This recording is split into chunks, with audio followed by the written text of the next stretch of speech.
Welcome, everyone. I would like to welcome you today to our webinar. If you would, we have approximately 30 seconds to a minute before our webinar starts. If you would please take your device and put it up to the QR code and fill out the training sign-in. There will be also a survey, and you'll also be able to receive a certificate when we are done today.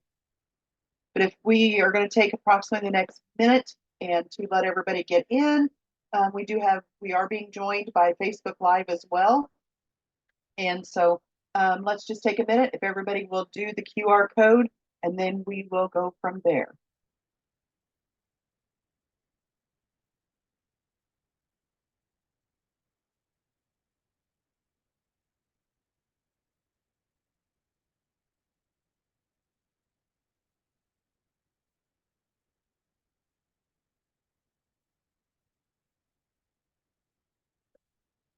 Welcome in. Please use the QR code and go do our training sign-in, and please fill out the survey at the end, if you would.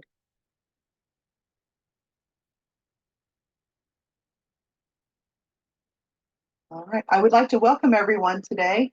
My name is Jill Summerlot. I'm the webinar coordinator with InSource, and today my co-host Lisa Paddock will be presenting to us today on SEPAC, a Special Education Parent Advisory Council.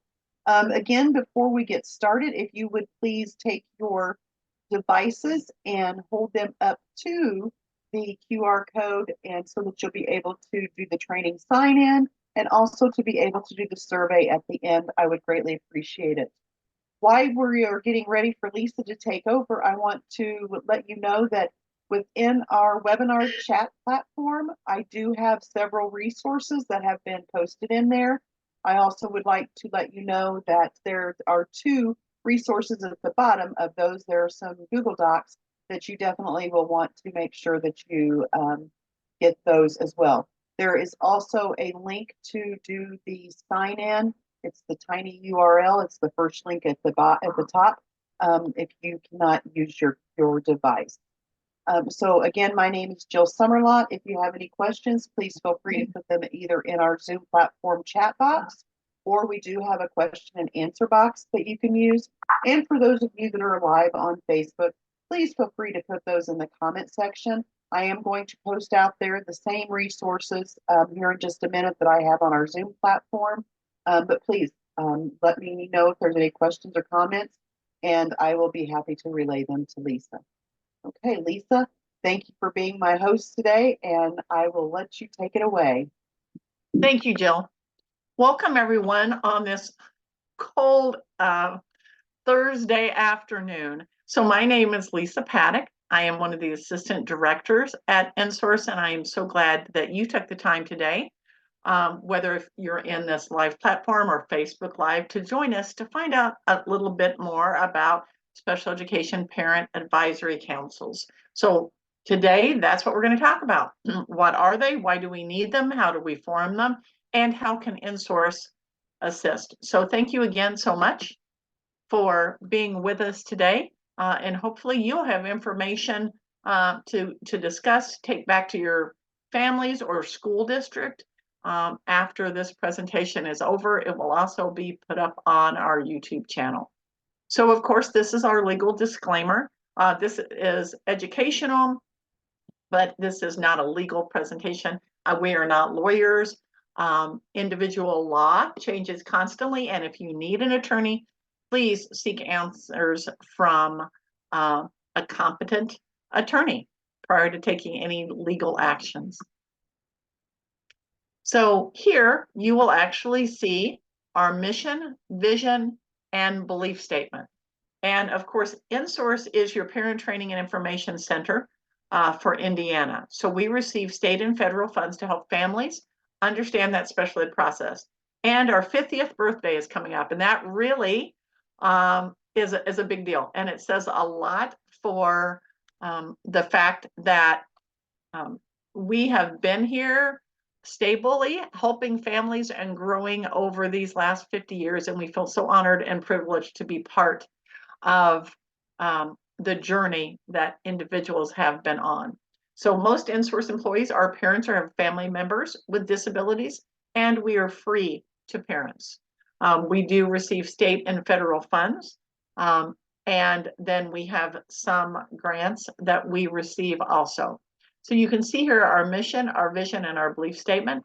And really that comes all down to the fact that we believe that all individuals have the right to be in a community, to thrive and live there, to be competitively employed, and to receive everything from their education that they are entitled to. So you might ask a little bit about how does InSource help and what do we do?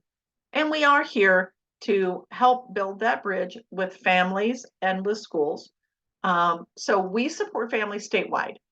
We have regional staff that are located throughout the state in areas where they live. We have 5 teams. And this allows those regional staff to establish and develop those relationships with families and schools in the areas that they work in.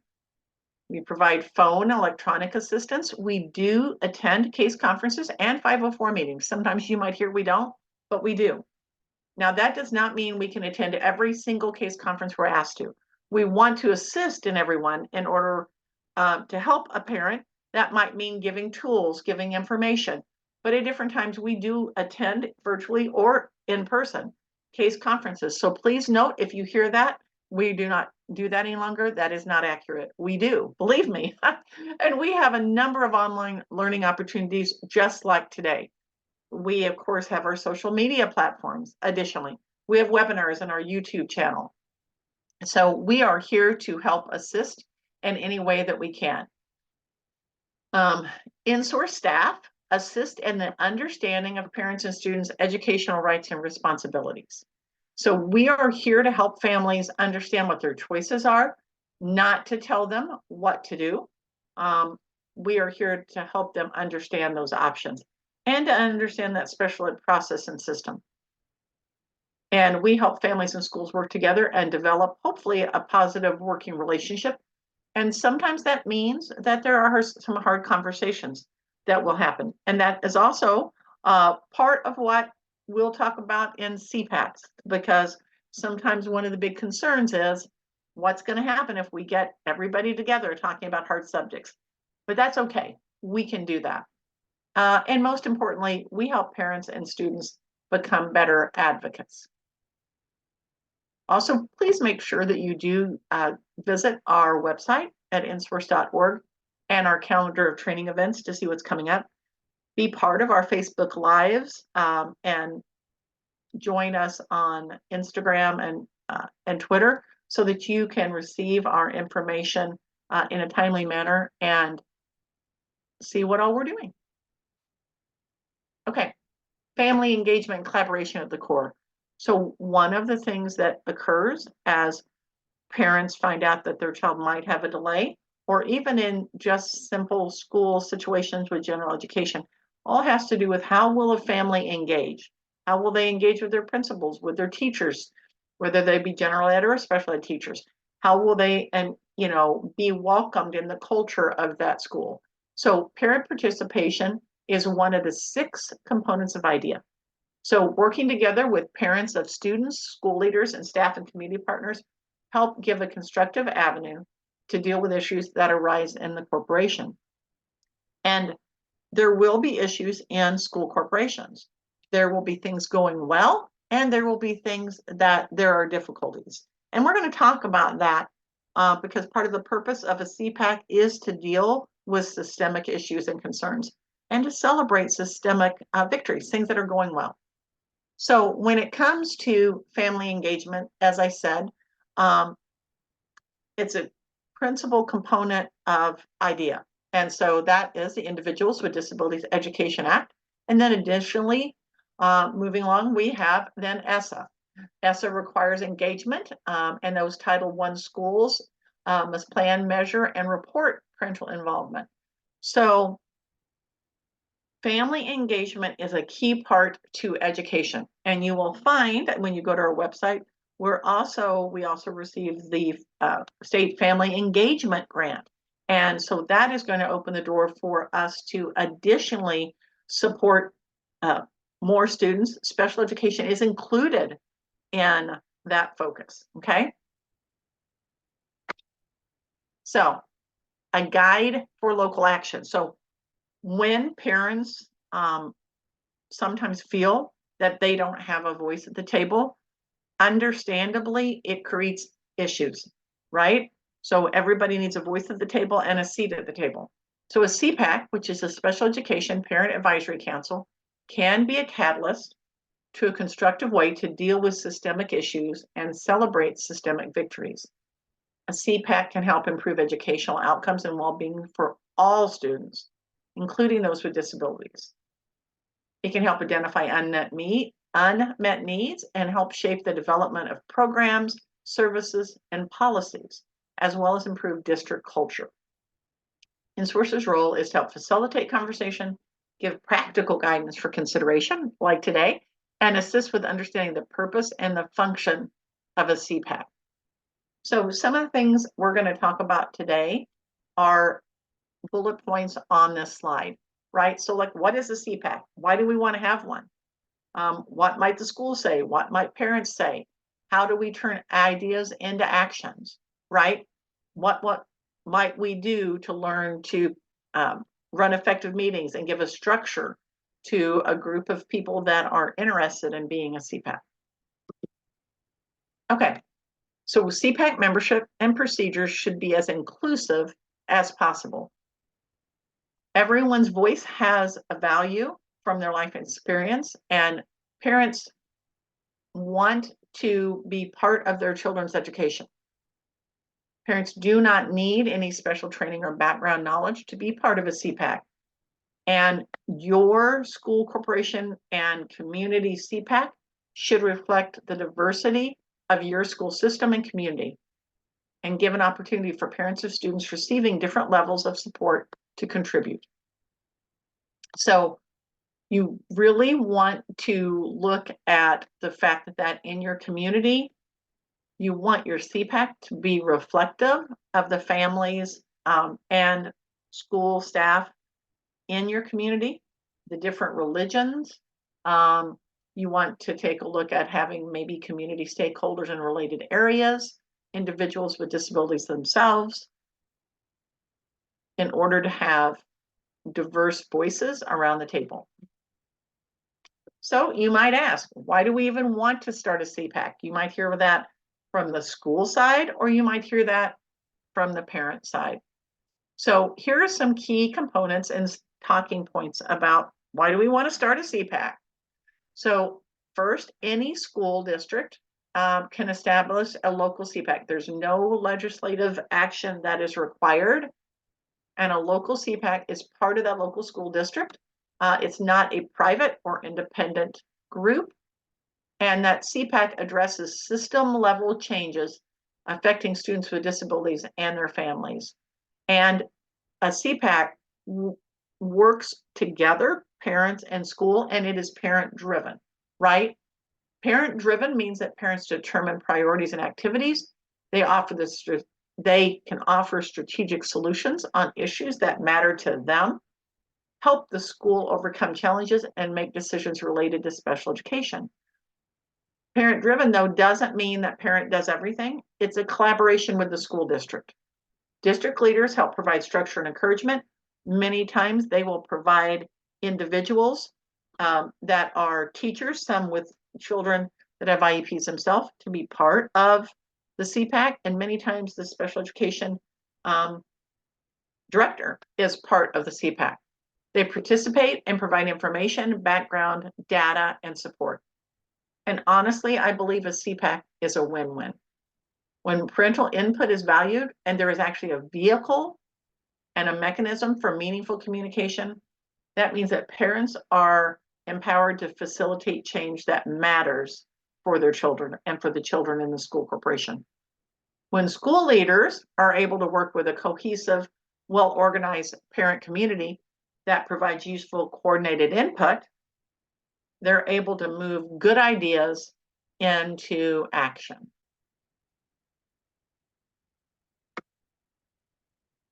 So one question I get a lot is, okay, well, we have a PTO or we have a PTA or we have a parent support group, what's the difference? It is significantly different. And I think that's important. All of those groups are great and they serve a purpose, right? But as you can see here, there's some information and definitions about PTOs and PTAs and advocacy groups and their roles, right?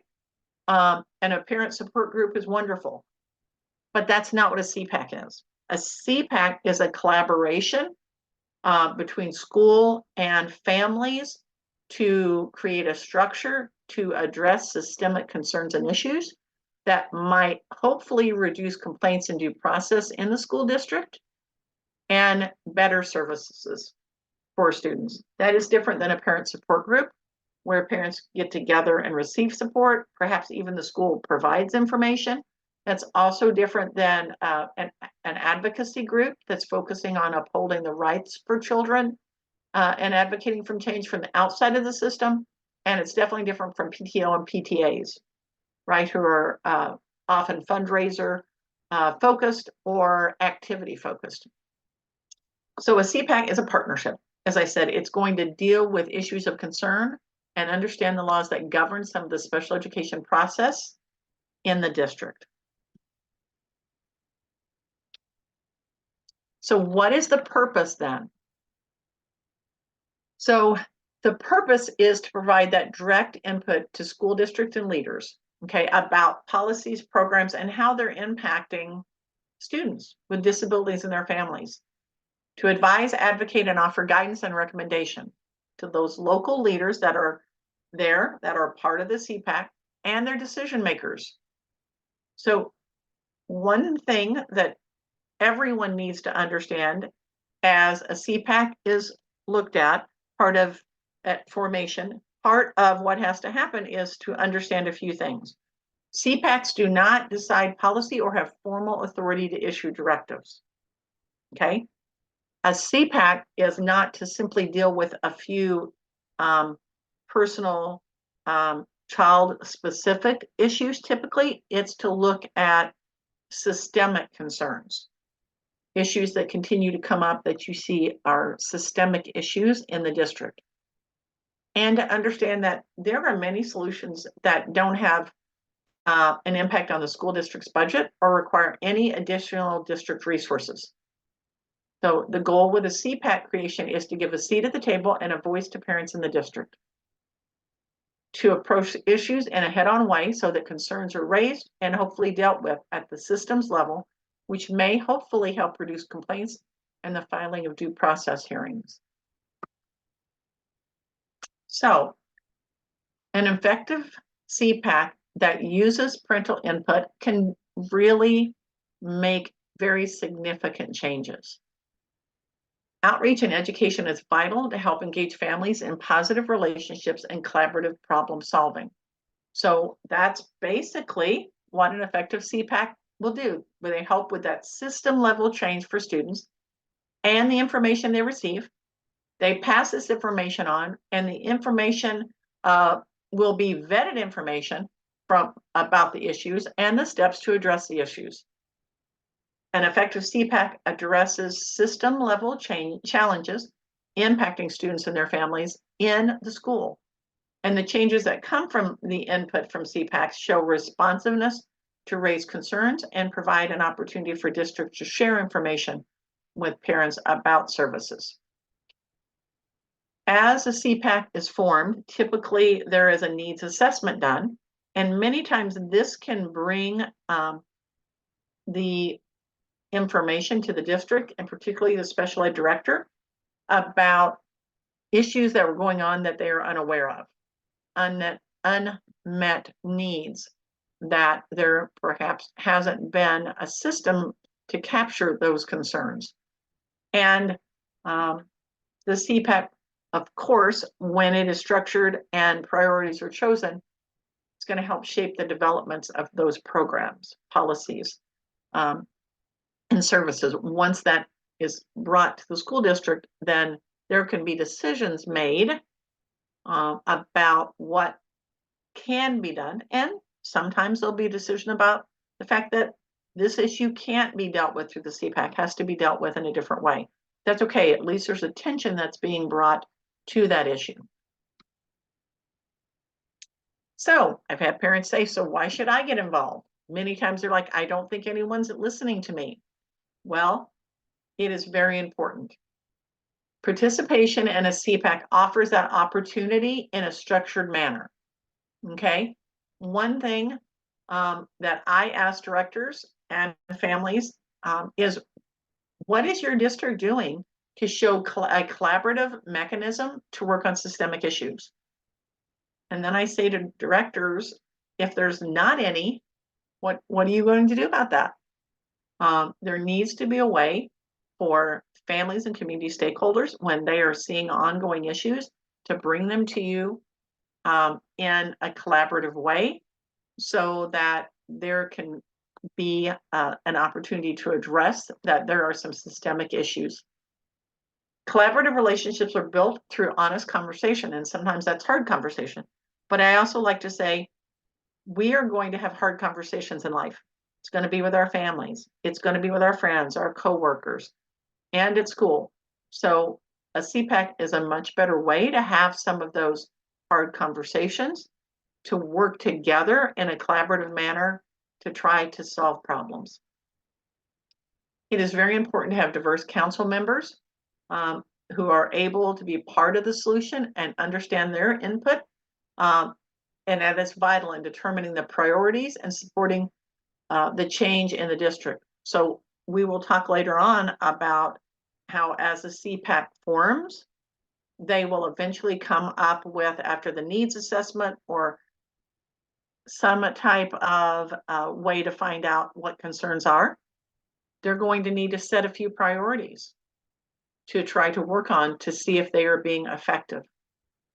A SEPAC gives other parents in the community an avenue and a mechanism to bring concerns instead of feeling isolated on their own. So when a SEPAC is set up, and we'll talk a little toward the end on what that formation might look like, in those policies, they will decide what's going to be the mechanism for parents in the community to bring their concerns. Additionally, it will help families see that the individual needs of that child becomes part of the bigger picture that can reach that broader community. Once there's a mechanism to gain information about parents' concerns, that's when you can really start looking at a systemic issue, dealing with perhaps least restrictive environment, evaluations, lack of staff, a variety of things. And by giving a mechanism for parents to give concerns and community stakeholders, then you can compile that data and you can come back and perhaps create steps to make that be some of your priority key steps for your SEPAC.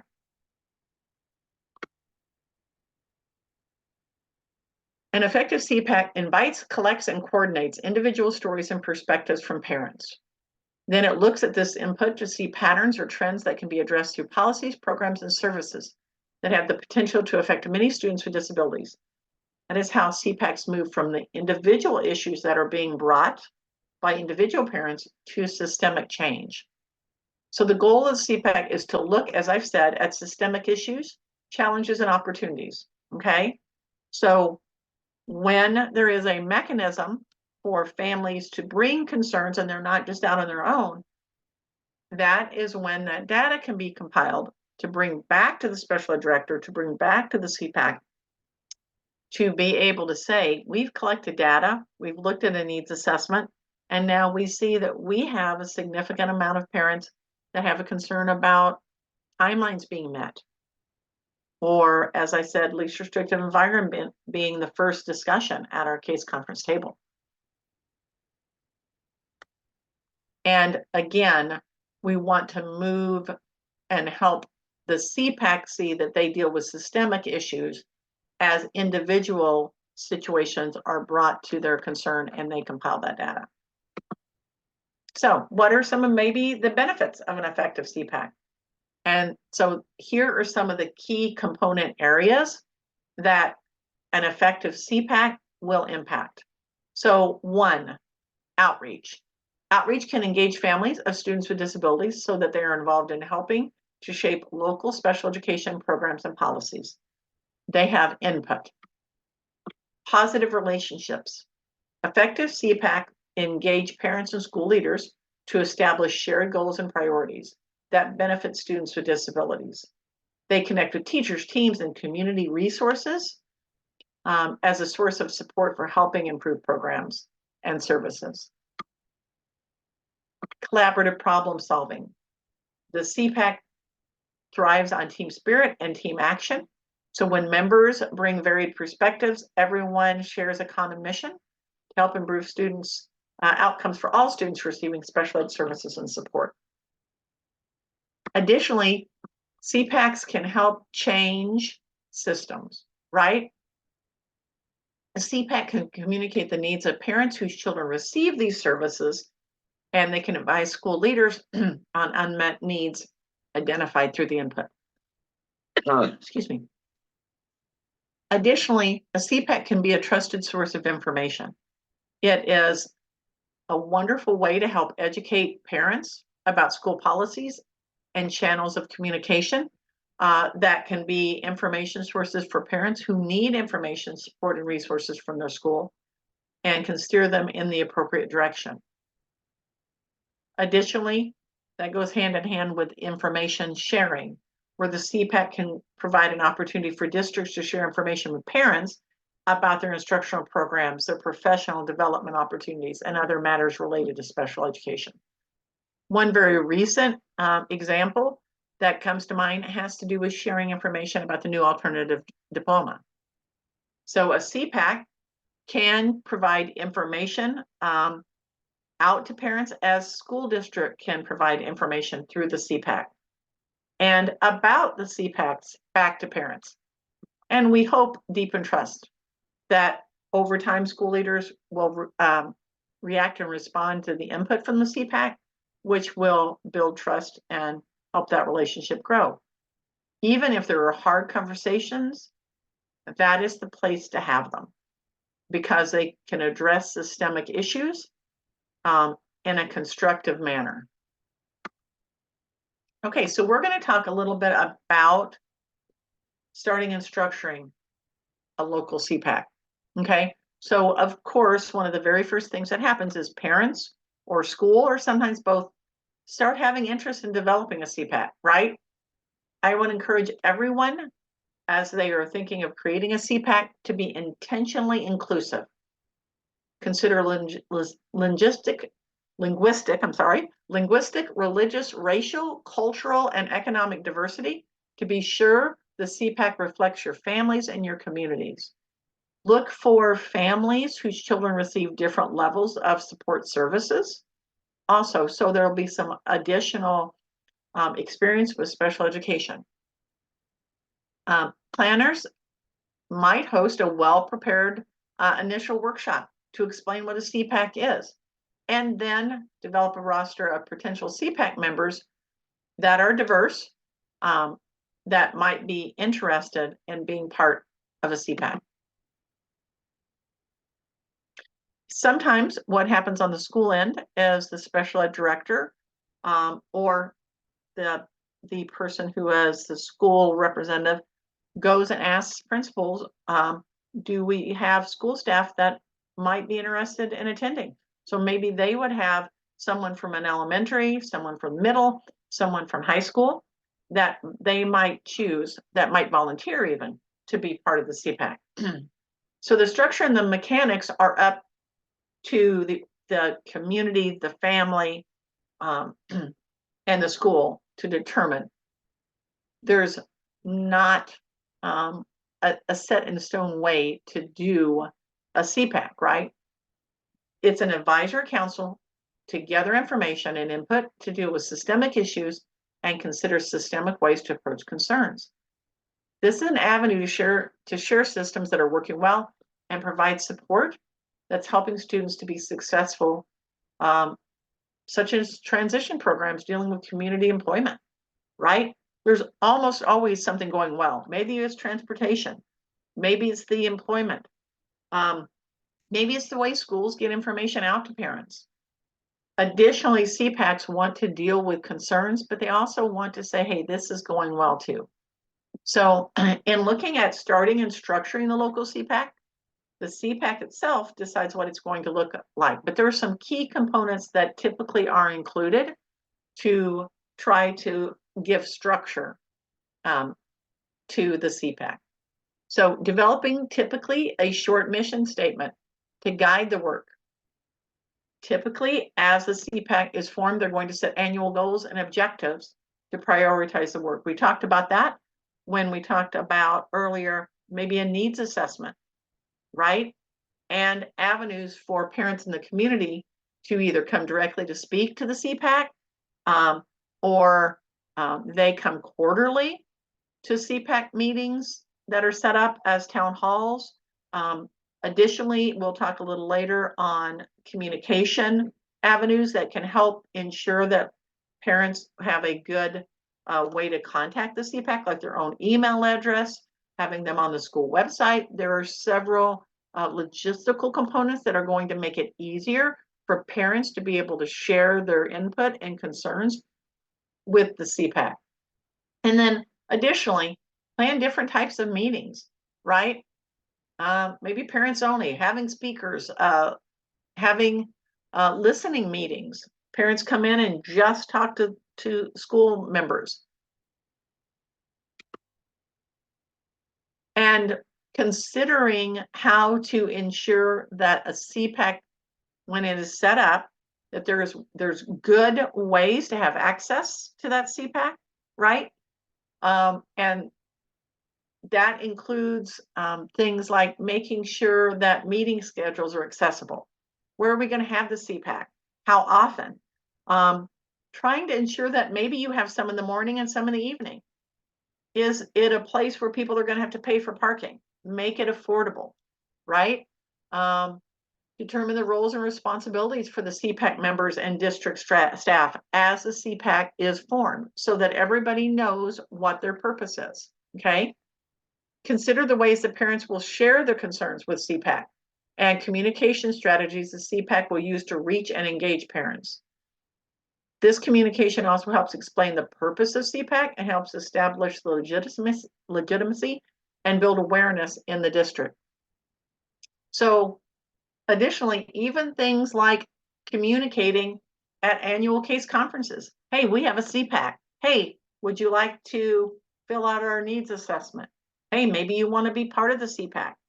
Typically, SEPACs, as they are develop their structure, will decide how many people they want on the SEPAC, what that will look like, how many school staff, how many parents, community stakeholders, individuals with disabilities, how long they will serve. And we'll talk a little more now about some of the best practices. So there are some things that are kind of best practice. You know, if you want to make a SEPAC, then there needs to be some structure. There needs to be things like code of ethics, right? And some guidelines. And you have to communicate out so that people know about it and what it's doing. So ensure that communication is provided in easy terms to understand. And is translated into the languages of the families in the district. It doesn't help a lot to have a meeting and not have a translator there so that other families whose English is not their first language, they can't participate. Perhaps look at offering childcare, okay? Consider that distance and assistance with transportation for attending. Is this a place where it's free to park? Is it easy to get to? Maybe is it on a bus line? Additionally, let's have some meetings in the morning, some in the evenings, some virtual, some in person. And encourage multi-generational family participation, right? Individuals of different age and different life experience bring different things to the table, and they're all valued. Additionally, reach out to community organizations to see if they can help provide support for families who may want to participate. Maybe a local organization wants to provide the pizza for a SEPAC meeting or a meeting with everyone getting together for an informational meeting. Think outside the box. Maybe an organization wants to help with childcare, right? Think about how to include the community organizations.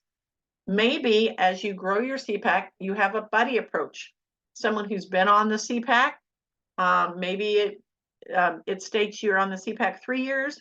So on your 3rd year, you would bring somebody else along that just came onto the board, and you would have a buddy system to help them understand the new process.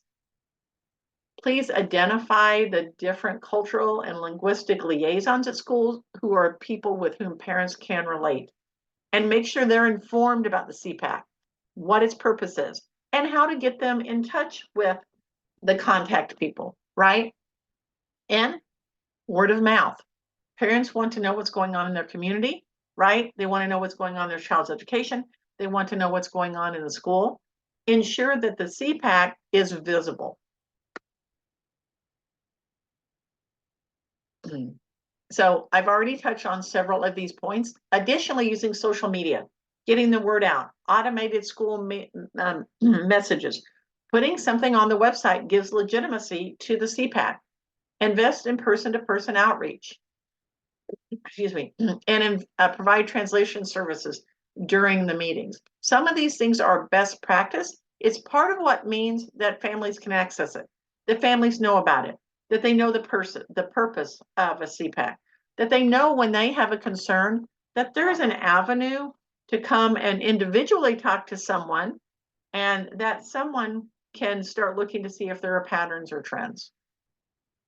So school leaders also ask, okay, what will this look like? They definitely have some concerns sometimes.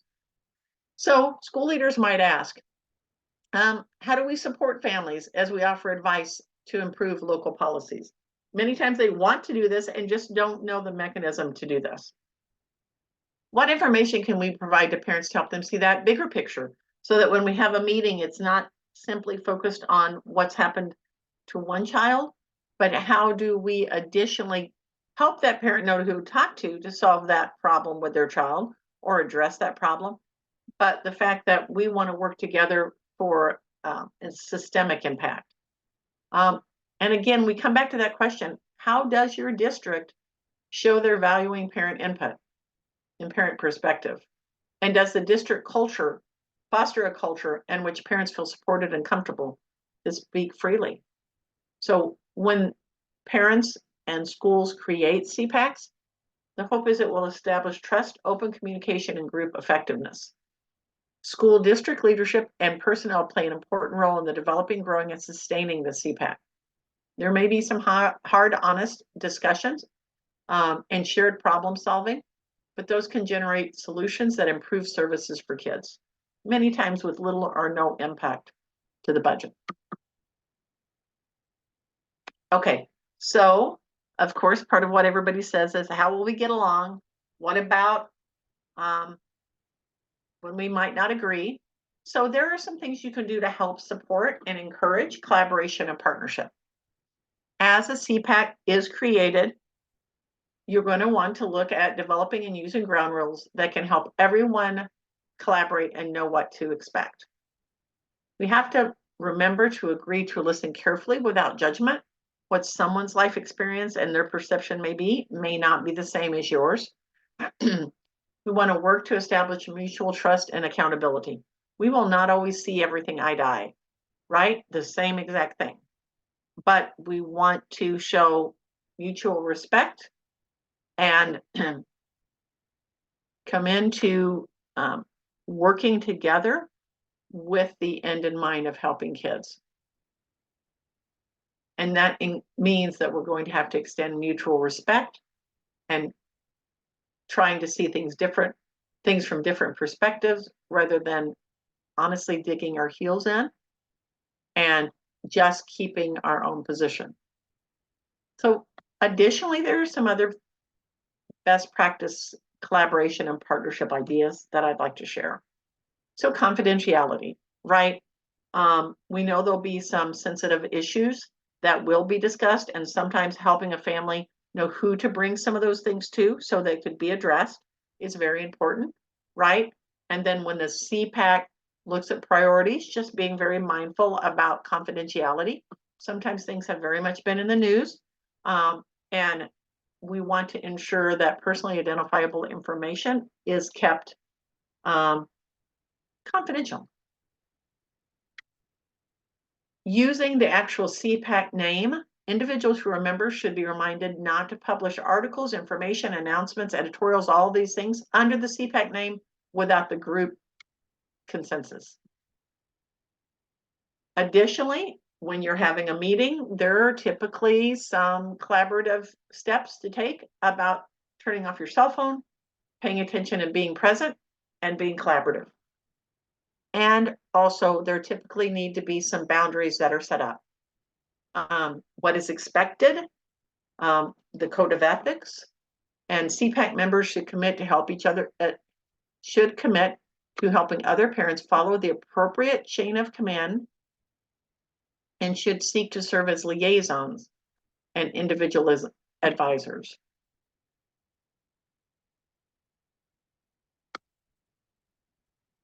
Okay, I was just stopping to see if we had any questions in the chat. I do not see any yet. Lisa, we don't have anything that's been posted on our Facebook Live or in our chat box. Okay, thank you, Jill. So as we talk about sometimes with our children and in our community, things, conversations can be emotional. So we need to agree to listen carefully without judgment, okay?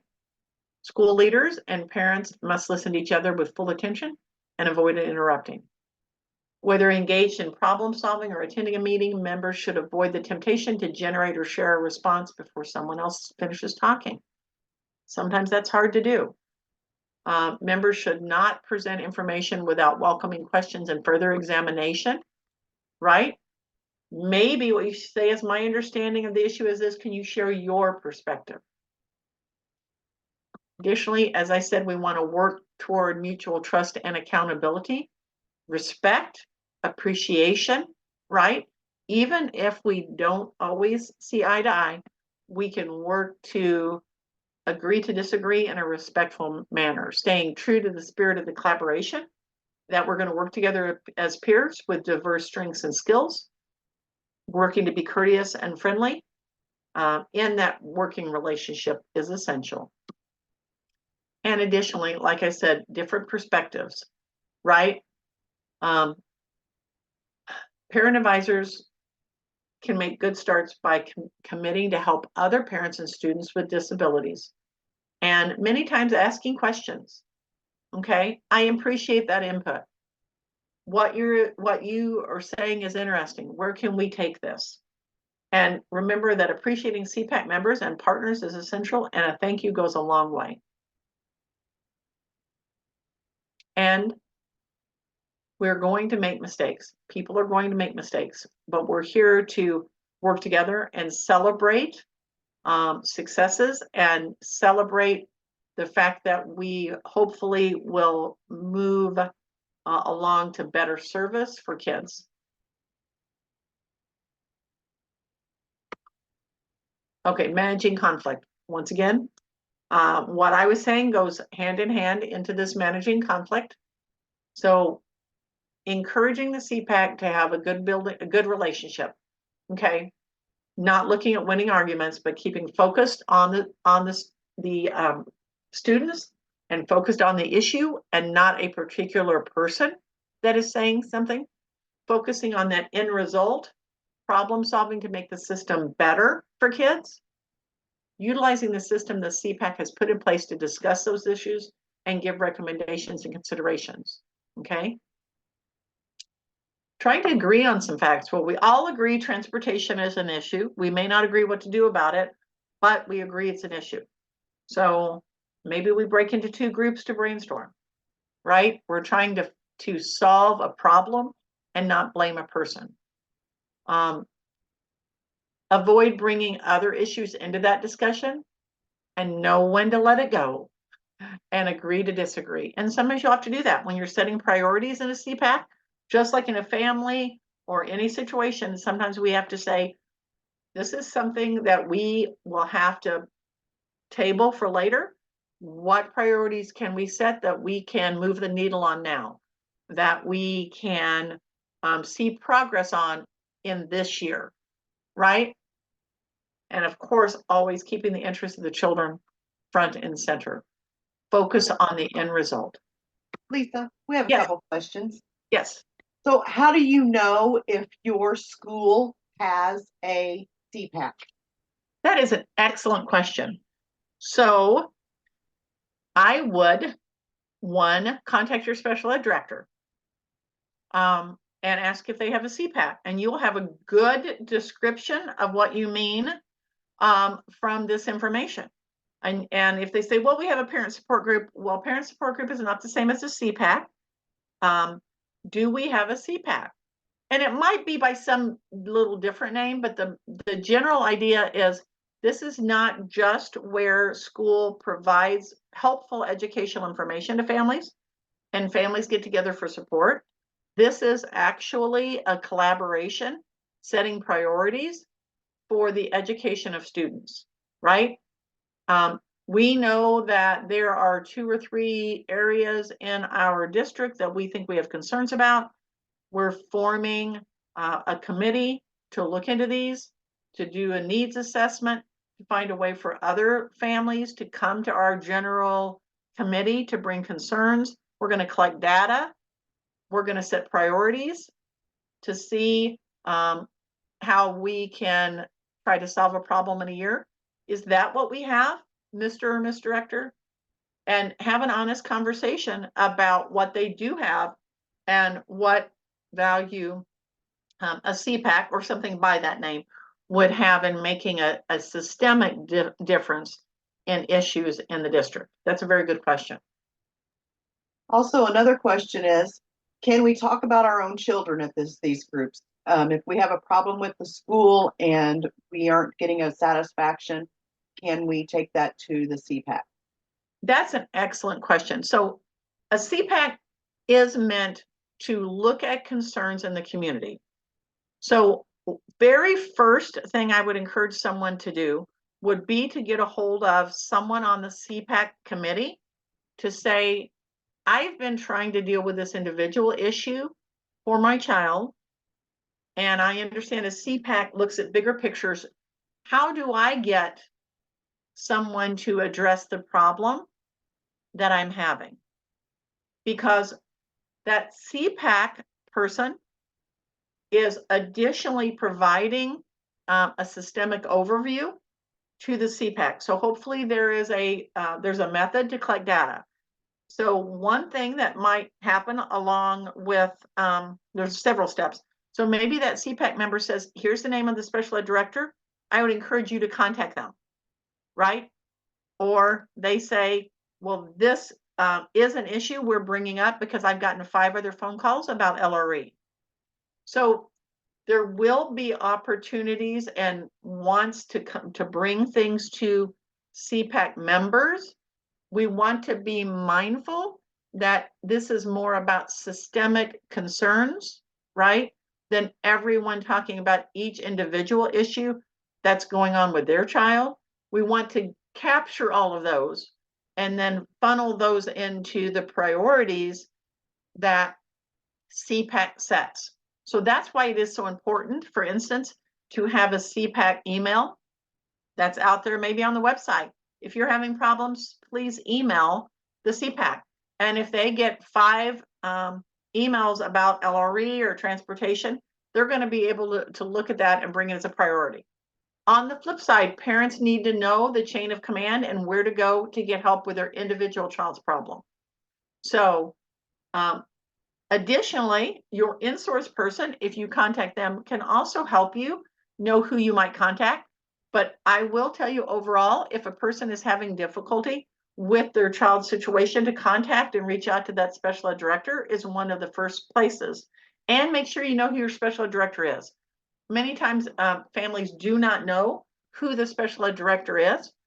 There are different individuals in place at schools at different levels, special ed coordinators, the principal, student services.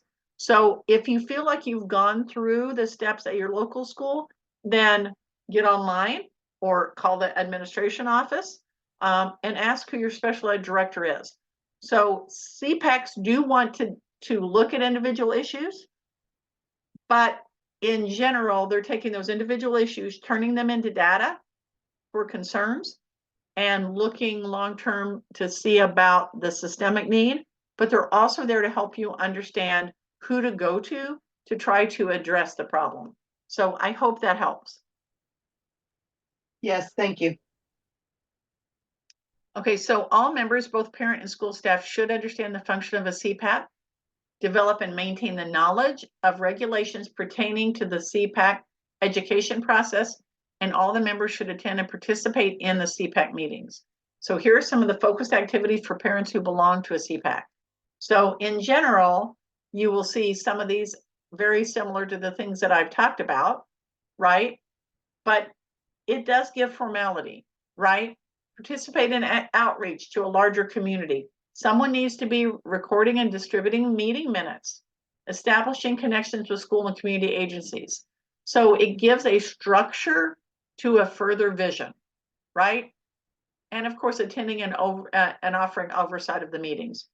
Additionally, SEPACs will want to make a decision of how they get input from parents that are whose kids have IEPs, but they at this moment are not on the SEPAC council.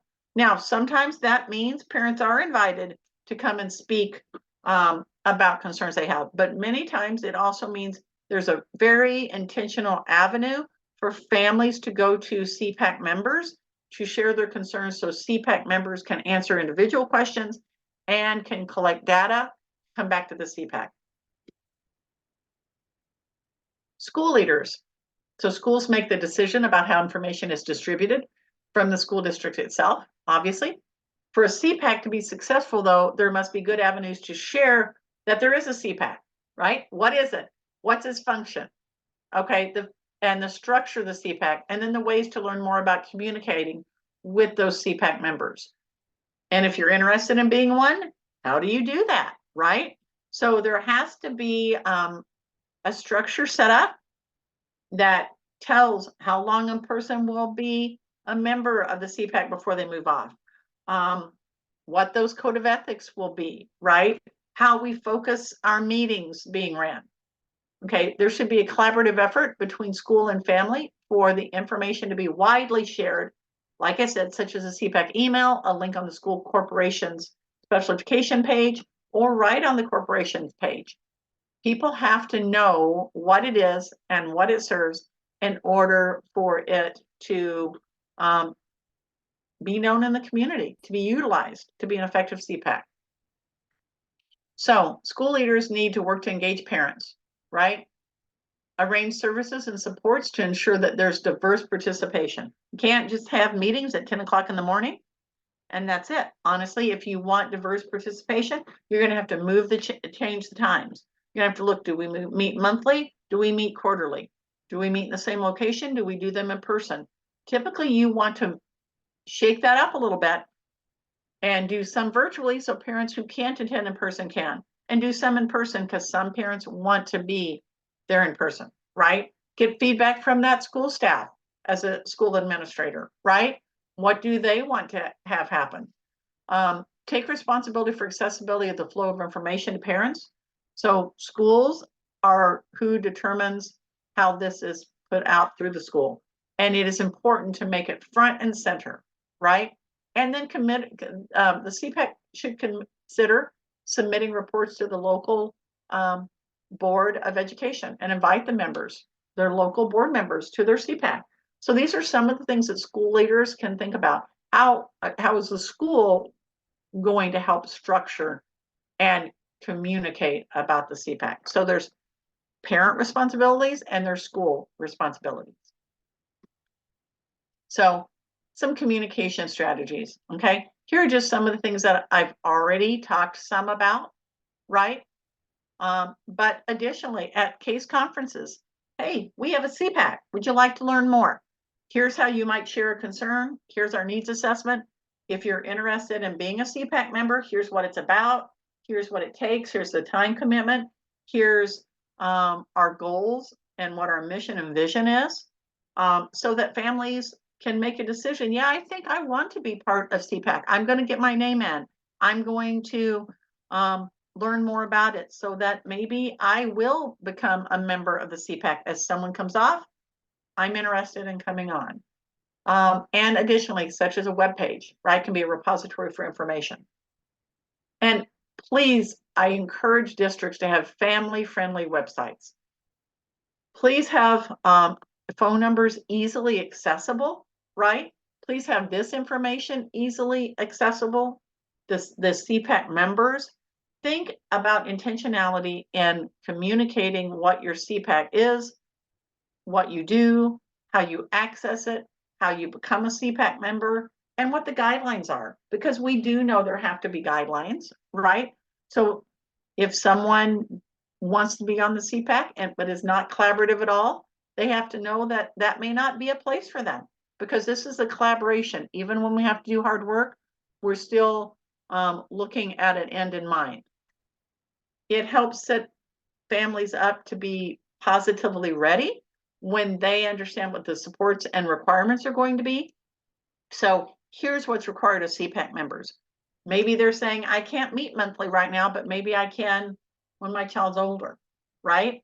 They get a chance to look at those bylaws and the code of ethics and what's required, right? And, we set a couple of priorities every year. Wow, that's important, because in a year, I want to be able to see if my SEPAC that I'm either a part of or I'm part of in the community has actually been able to address the 2 or 3 priorities we have.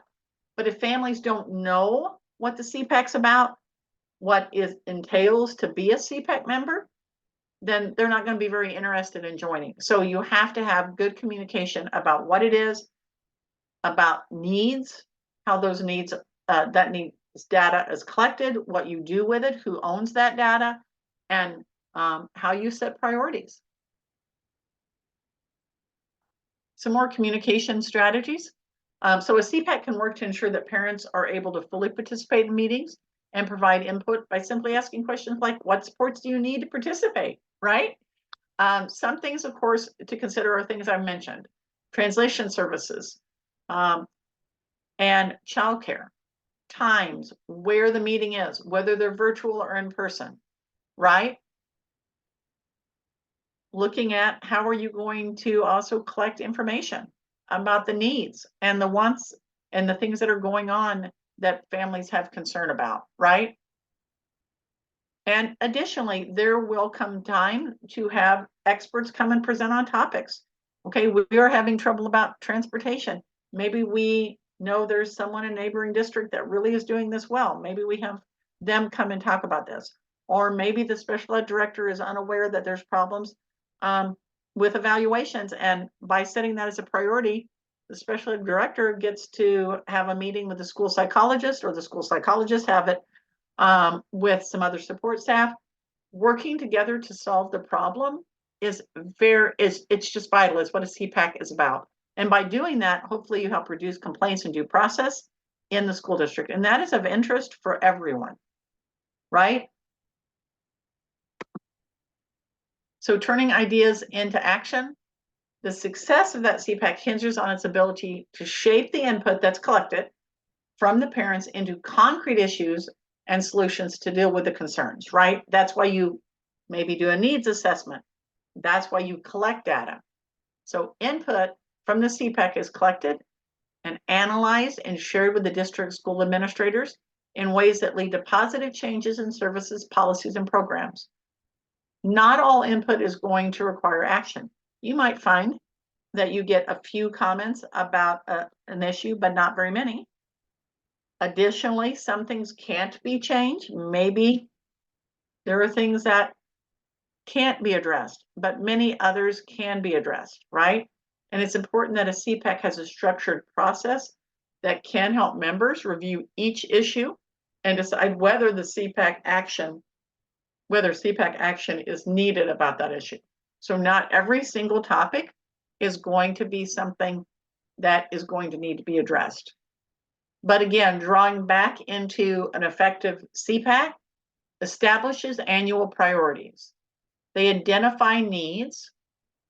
They synthesize those needs into major categories, such as timely evaluations, least restricted environment, continuum of service for students, preschool and through 22, right? And then when that information is provided, the SEPAC members indicate their top 3 or so, right? It can be 1, it can be 3, it could be 5, but you typically want to hold it to a number that you can appropriately address in a year. And discuss the items that receive the most interest. Bring the group together for that consensus so they can set their annual priorities, and then set dates for periodic reports on those priorities. Say, hey, in a quarter, in 3 months, in 6 months, we're going to come back and we're going to tell you where we are on this issue of addressing evaluations that we have found out haven't been happening on time, right? Or the transportation need that we have. Maybe we need to get an app for families to know where the bus is because we've had delays. Come back and say, quarterly, 6 months, we're going to be coming back with reports on our top 2 or 3 priorities. And it's about a structured process, right? That can help those members review the issues and decide what needs to have action taken on it. So here are just some examples of SEPAC topics. It's not exhaustive. Some of these things might be something that you're of interest in or people in your community are, and others may not, right? It's also important to understand that some things that are not specifically spelled out in IDEA or Article 7 then are left to the discretion of the school. Then a SEPAC can talk about that, right? Well, this isn't something that's required in IDEA or Article 7. It's a district issue. So can we talk about your policies and procedures about that, right? So how is parent engagement measured? What are we doing about out-of-district programs? So here, those are just some of the examples of SEPAC topic. Okay, assessing the impact, because we're talking about forming one, we're looking at needs and interest surveys and what's going on. We're setting up some kind of mechanism for all the parents and community stakeholders to share input to the SEPAC. We're setting up a structure of helping families want to be part of the SEPAC and understand what those requirements are. We have to also assess the impact of the priorities that we set. Okay, so setting priorities has the SEPAC directing its efforts and avoid taking on too many projects at one time. Typically identifying 1 to 3 main issues to focus on during the year provides the opportunity to discuss, gain input, and make informed recommendations about the issues. Other issues can be dealt with if time permits. Be transparent about input gathered, possible actions to consider, and what actions will or will not be taken. Get the word out to parent and community stakeholders so that everyone's aware of the formation of the SEPAC, the role of the SEPAC, and how information will be gathered, and how decisions will be made. You want to be transparent, publish those minutes, okay? And evaluate the areas of improvement. I go back to transportation, but transportation is very important. A needs assessment says that the buses are running behind 30 minutes. Well, 4 months later, when we've now put some things in place, we did another assessment and they're only running 10 minutes behind. It's progress, right? So you want to evaluate those areas of improvement and be transparent about when you'll be sharing more information and data, and celebrate successes. Because as I said, there's typically always some good things that are going on, along with areas that need to be addressed. So some strategies for strength and growth before we end. The process of coming to an agreement on those priorities is not always simple. And there will typically need to be some facilitation to check for agreement, know when a stalemate is reached, and move the group to the next issue or need the members' support. Once priorities are determined, they should be the focus of the periodic report to the school board. These are our 3 priorities. This is what we've done so far. Here's our goal. We met our goal. We didn't meet our goal. Hard conversations may occur, but having an opportunity to share concerns and listen to others' perspective is vital for growth. So again, these strategies for strength and growth are all the things that we've talked about, and they are vital to make the SEPAC work, right? You might say, well, why is InSource doing this and how can InSource help me? Well, we are your parent training and information center. I was part of a successful SEPAC many years ago, and there were hard conversations, but we were able to make changes and better meet needs of kids. And so the role of InSource in the SEPAC is the fact that the core of our mission is helping families learn advocacy skills, right? And to work together for system change. We're here as your PTI to do that, to help you understand. Okay, we can provide training and information, right? We can provide resources. We can help you with some of the guidelines, checklists, samples. And we can also have discussions and come and do presentations, right? In the chat, Jill has put a document that we created that is more focused for school staff, special education directors, one that is focused toward parents and community stakeholders. And it also has the national document in it, which is very, really very helpful. I was able to be part of that, and it took numerous PTIs together to sit down and say, what does a good collaboration really look like? We have about, I believe, 5 or 6 SEPACs up and running in the state. My hope is to have one in each district before too many more years occur. So we really want you to reach out. We want you to contact us. We want you to contact Dr. Don McGrath, who is our executive director, about SEPACs. This is additionally part of our family engagement grant. So you will hear more about how InSource is working to serve children. We're not walking away from the commitment to special education. We are simply also doing more to serve all children, and that includes children with special needs. So reach out to Dr. Don McGrath, reach out to your local InSource person, reach out to me.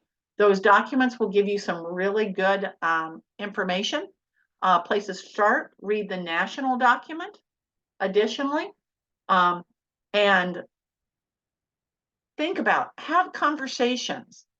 Contact your school, talk to your families, right? Find out if they're interested in participating and forming a SEPAC. And in general, the 2 goals here are making things better for kids and reducing complaints and due process. And additionally, I wanted to see if anyone had anything else that they put in the chat, any ideas or thoughts that they had, either here on the webinar or Facebook Live, about SEPACs. Lisa, I haven't seen anything posted yet, but I just do want to, why everybody's kind of thinking about maybe their questions and typing it in. I have reposted both of those documents in not only our webinar chat, but also onto our Facebook Live page. And I've also reposted the tiny URL so that participants will remember to go back in and do the training sign in and do the survey for us. Lisa, I really want to thank you very much for this because it was very, very good information, very valuable information. And you know, you and I have had this conversation before that our kids are already out of school. We've been through those early years of when that special education parent advisory councils started. We were there for those, that time they called them PACs. And so we kind of were on the ground roots for those. And to see the evolution of all of that is really become very nice, to see that the parents' voice is still being heard and that the schools and the parents can come together and collaborate to talk about those hard hitting situations, talk about things that are going on and trying to make systemic changes. Yes, Jill, when I belonged to a SEPAC, there were no websites. So that gives you an idea of how many years ago it was. But thank you everyone for taking time today. please look at those documents. Please contact Dr. Don McGrath, contact myself, contact your local in-source person. Reach out to your special ed directors. Special ed directors have conversations with your families. This is a great mechanism. We have several very successful SEPACs going on, and one particularly in Plainfield that's been around the longest that I know. Thank you, Stephanie Garner. And so this is about collaboration. This is about working together. And this is about trying to solve problems and make things better in services for kids. So thank you all very much. Please make sure that you also visit us on social media, on our website, our YouTube channel. We are here as the Parent Training and Information Center to help you understand this process and to work to build relationships along the way. So thank you very much. I appreciate everyone taking part. And thank you so much, because it really is great information. And I'm glad that you did mention Plainfield and Stephanie, and their director over there is Elizabeth Shepard, and they have a fabulous group, and they really do work together very well. I had the opportunity of being there for a couple of their events, and you can see the collaboration between everybody, and it's nice to see the parents come together and working, not just sitting in a meeting together, but on the outside and working together at events. So it just shows the collaboration. And that's one of the things we want to give ideas and structure. And then the SEPAC creates itself by working together with the parent and the school and the community. We might even come in and do a training on Article 7, but it doesn't belong to us. It belongs to the families. It belongs to the schools. It belongs to the community stakeholders. So we do have several very active SEPACs around, and I'm excited about that and to try to help form some more. So thank you all very much for taking your time out today. Absolutely. And we actually have Stephanie Garner. She has attended with us today, and yes, so you are entirely welcome, Stephanie. You're doing a fabulous job over there in Plainfield. So thank you very much. It's a pleasure to have you with us here too today. All right, I don't see any more questions. I don't see anything that's been posted. I just want to remind everyone to please look at those documents. I've posted them several times. Please fill out that survey and do a sign in. Lisa, I could not ask for a better co-host. Thank you so much, and thank you for bringing us this information today. I'm looking forward to seeing how many more of the SEPACs are going to be coming out this year. Well, thank you. You're a wonderful co-host, and thank you for everyone attending. Please make sure you do fill those out. We are state and federally funded. We need to make sure that the people who attend go in and fill those out. We want to know if parents are attending, school staff are attending, community stakeholders, educators, doctors. We want to know how we can do better. We want to make sure that we're reaching everyone, and particularly make sure that you share information so that we reach people who might not know about us. We've been around almost 50 years, but there are people who don't know about us. So thank you, Jill. Thank you, everyone. And you have an excellent day. Alrighty, and so since I don't see anything, I am going to end our webinar. And thank you again, everyone, and have a fabulous weekend. And we will see you in a couple weeks.